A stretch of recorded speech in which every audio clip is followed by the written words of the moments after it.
হয় মই বৰ্তমান উপস্থিত আছো মহানগৰীস্থিত বেলতলা বজাৰৰ সমীপৰ এটা বিল্ডিঙত এটা আসলতে নিৰ্মীয়মান এটা বিল্ডিঙৰ সন্মুখত মই থিয় হৈ আছো।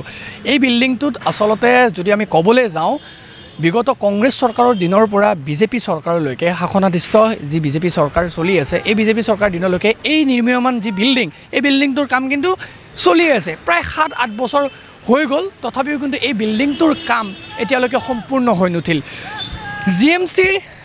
আণ্ডাৰত আচ্ছা জিএমচিৰ যি বিভাগ সেই বিভাগৰ সংশ্লিষ্ট বিষয়ৰ বা জিএমচিৰ সেই বিভাগৰ আণ্ডাৰত এই গোটেই কাম আসলতে চলি আছে।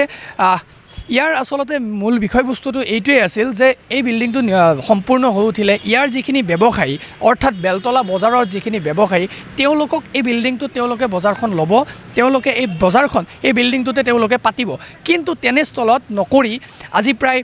৭-৮ বছৰ হৈ গ'ল কিন্তু এই নিৰ্মীয়মান বিল্ডিংটোৰ কাম সম্পূৰ্ণ হৈ নুঠিল, যাৰ ফলত এতিয়াও আপুনি যদি বেলতলা বজাৰত আহে বিশেষকৈ তীব্ৰ যান জঁটৰ সন্মুখীন হ'বলগীয়া হয়। আমি পূৰ্বতে উল্লেখ কৰিছোঁ বেলতলা বজাৰৰ সেই যান জঁটৰ কথা বা বেলতলা বজাৰৰ আমি সবিশেষ দৃশ্য আমি আপোনালোকক দেখুৱাইছিলোঁ, কিন্তু আজিৰ এই প্ৰতিবেদনত আমি দেখুৱাম যে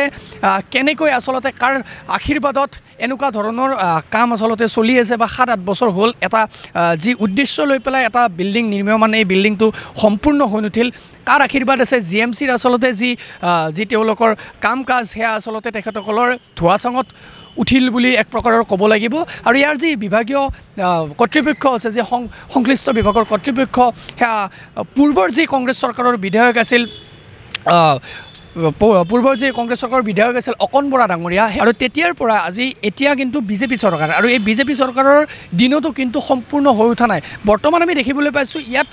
কাম কৰি আছে, ইয়াত কিছু আছে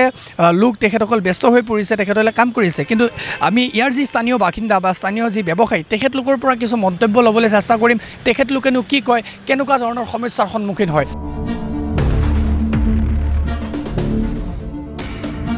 ধৰক মোটামুটি সম্পূৰ্ণ উঠাতে এতিয়াও মই গেৰাণ্টি দিব যোগাৰ লৈ কথা, কোম্পানীয়ে যিমান যোগাৰ দিব সিমানহে আমি পাৰিম। এতিয়া ধৰক জিএমচিৰ আণ্ডাৰত চলি আছে না কাৰ আণ্ডাৰত চলি আছে মই সেইটো ক'ব নোৱাৰিম। তাৰমানে মোৰ যে ঠিকাদাৰ সেইটো মোৰ ভেনি লাগে, সি মোক পঠাইছে, মই সেইকাৰণে আছোঁ আৰু কামটো এতিয়া ধৰ কংগ্ৰেছ চৰকাৰ থাকিয়ে চলি আছে দেচোন, কাম হৈ আছে, হোৱা নাই এতিয়াও পূৰা হ'ব হৈ আছে কামগিলা লাহে লাহে। আমাক ডিষ্টাৰ্ব দিয়া নাই, আমি এতিয়া ধৰ বেপাৰ কৰি খাই আছোঁ, যেতিয়া হ'ব তেতিয়া আমাক দিব নহয়, তাতে কমি যাব তেতিয়া কমি যাব, তেতিয়া চব মানে মানুহখিনিক বিল্ডিঙত দি দিব। কামটোতো এতিয়া কংগ্ৰেছ চৰকাৰ থাকি হৈ আছে, এতিয়া কিমান বছৰ হয়তো মই হিচাপ নাই, এনেকাই হ'ব আৰু বোধহয়। এইটো আপোনাৰ কংগ্ৰেছ চৰকাৰৰ পৰা বনাই আছে, তেতিয়া বিল্ডিংটো হোৱাৰ পিছত তেতিয়া ৰাস্তা ঘাটে আপোনাৰ জামটো কমিব, পাৰ্কিং হ'ব গাড়ীৰ, তেতিয়া বিল্ডিংটো হ'লে আপোনাৰ বজাৰ চজাৰ কৰি পেলাই মানুহৰ সুবিধাটো ভাল হ'ব। হোৱা নাই এতিয়া বা কামটো কৰি আছে, চলি আছে, কামটো মাজতে বন্ধ হৈছিল, এতিয়া আকৌ কাম চলি আছে। যদি বিল্ডিংটো হয় আমাৰ হিচাপত ভাল হ'ব, বেপাৰীকেইটা ভালকৈ দোকান কৰিব পাৰিব আৰু ৰাস্তাটো যেনেকুৱা জাম হৈ থাকে সেইটোৰ কাৰণে সুবিধাটো হ'ব ভাল। এতিয়া ৰাস্তাত বহে, দেওবাৰ বৃহস্পতিবাৰ ৰাস্তাতে বহে, এইটো সোনকালে হ'লে ভাল, বেপাৰীকেইটাৰো ভাল, আমাৰ মানুহকেইটাৰো গাড়ী ঘোঁৰাৰ কাৰণে ভাল হ'ব, যাতে জাম নহয় তাৰ কাৰণে ভাল। মানুহ আহে নাহিলেতো আৰু নহ'ব না। মোটামুটি 10 বছৰ পৰা চলি আছে, কামটো বন্ধ আছিল না, 2-3 বছৰটো কামেই বন্ধ আছিল।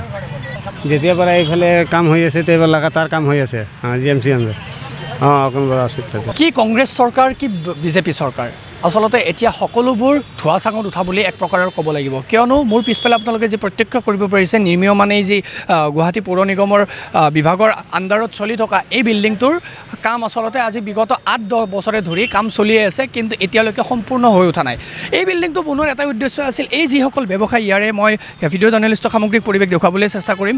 এই যিসকল ব্যৱসায়ী আছে বিশেষকৈ বৃহস্পতিবাৰৰ দিনটোত আৰু দেওবাৰৰ দিনটোত বেলতলাত ইয়াত যি বজাৰ আৰম্ভ হয় তেতিয়া এই মেইন ৰোডটোত আচলতে তীব্ৰ যান জঁটৰ সৃষ্টি হয়, সকলোৱে ইয়াত জীয়াতু ভুগিবলগীয়া হয়, বিভিন্ন লোক ইয়ালৈ আহে, দূৰ দূৰণিৰ পৰাও আহে বজাৰ কৰিবলৈ, ইয়াৰ যিখিনি স্থায়ী বাসিন্দা তেখেতলোকেও বিভিন্ন সময়ত জীয়াতু ভুগিবলগীয়া হৈছে। যিখিনি বনোৱা আচলতে তাত নিয়োগ হৈ আছে তেখেতলোকৰ লগতো কথা পাতিবলৈ চেষ্টা কৰিলোঁ, তেখেতলোকেও আচলতে আমাক মন্তব্য কৰিলে আৰু ইয়াত কিছু কাম কৰা মানুহ আছে, তেখেতলোকে কাম কৰি আছে। আৰু জানিবলৈ তথ্য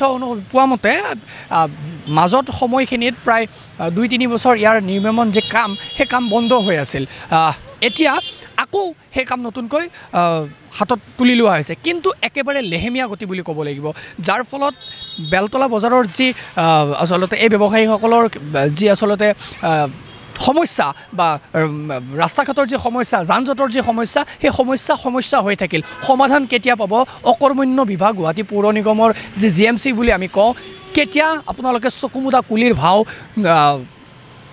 কুলিৰ ভাও যি আপোনালোকে ধৰি আছে তাৰ পৰা আপোনালোকে কেতিয়া চকু খুলিব কেতিয়া এইখিনি ব্যৱসায়ৰ কথা চিন্তা কৰি কেতিয়া জনসাধাৰণৰ স্বাৰ্থত কেতিয়া আপোনালোকে এই নিৰ্মীয়মান বিল্ডিংটো সম্পূৰ্ণৰূপে আপোনালোকে উলিয়াই দিব সেইটো হৈছে আটাইতকৈ উল্লেখনীয় বিষয় আৰু গুৰুত্বপূৰ্ণ কথা আচলতে কিয়নো এক প্ৰকাৰ ক'ব লাগিব ইয়াতে কিহৰ ফলত আচলতে কাৰ গাফিলতিৰ ফলত কাৰ আশীৰ্বাদৰ ফলত এনেকুৱা ধৰণৰ লেহেমীয়া গতিত কাম চলিবলৈ পাইছে কিহৰ কাৰণে ইয়াৰ কাম বন্ধ হ'ল মাজত বিগত সময়ত যে কাম বন্ধ হৈ থাকিল এতিয়া আকৌ নতুনকৈ সেই কাম হাতত তুলি লোৱা হৈছে আকৌ নতুনকৈ কাম কৰাৰ কাৰণে সকলোৱে যিসকল তাত বনোৱা আছে তেখেতলোকে আকৌ নতুনকৈ তেওঁলোকৰ প্ৰচেষ্টাত বা ঠিকাদাৰৰ প্ৰচেষ্টাত আকৌ তেওঁলোকে আৰম্ভ কৰিছে কিন্তু কিহৰ কাৰণে ইমান লেহেমীয়া গতিত তেখেতলোকে সম্পূৰ্ণকৈ বিল্ডিংটোৰ কাম সম্পূৰ্ণ কৰি দিব পৰা নাই কিহৰ কাৰণে ইমান লেহেমীয়া গতিত তেখেতলোকে কাম কৰি আছে কি স্বাৰ্থ আছে আচলতে কি ন্যস্ত স্বাৰ্থ জড়িত হৈ আছে তেখেতলোকৰ GMCৰ যে অকৰ্মণ্য বিভাগ গুৱাহাটী পৌৰ নিগমৰ তেখেতলোকৰ ইয়াত কোনোবা সংশ্লিষ্ট বৰমূৰীয়া যি বিষয়ববীয়া আছে তেখেতলোকৰ আচলতে ইয়াত কিবা আমি নভবা বা আমি চিন্তা কৰিব নোৱাৰা ধৰণৰ কিবা কথা লুকাই আছে নেকি বা ইয়াত কোনোবা ব্যক্তি জড়িত হৈ আছে নেকি যাৰ ফলত আচলতে এনেকুৱা ধৰণৰ লেহেমীয়া গতিত কাম আচলতে চলি আছে আমি এই প্ৰতিবেদনৰ জৰিয়তে আমি আপোনালোকক চৰকাৰক দৃষ্টিগোচৰ কৰিবলৈ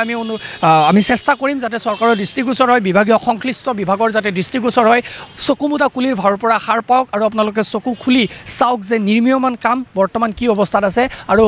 কিহৰ কাৰণে এনেকুৱা গতিত আচলতে কাম কৰিব পাৰিছে ভিডিঅ' জাৰ্নেলিষ্ট আকাশৰ সহযোগত David Kashyap এনিভাৰত 24 Get ready for a revolution in education. Stanford International School presents integrated course for classes 6 to 12. Also, IIT, JEE and NEET Foundation and board exams preparations. Trained and experienced faculty, IIT and faculties for integrated course, smart classrooms, individual guidance for every student. Let your child enjoy an eco-friendly environment and fully air-conditioned classroom, supported by convenient AC transport. Admissions now open for 2024-25 session. Join us for brighter future of your child at Stanford International School. Our address, Romari Haju Road, Assam.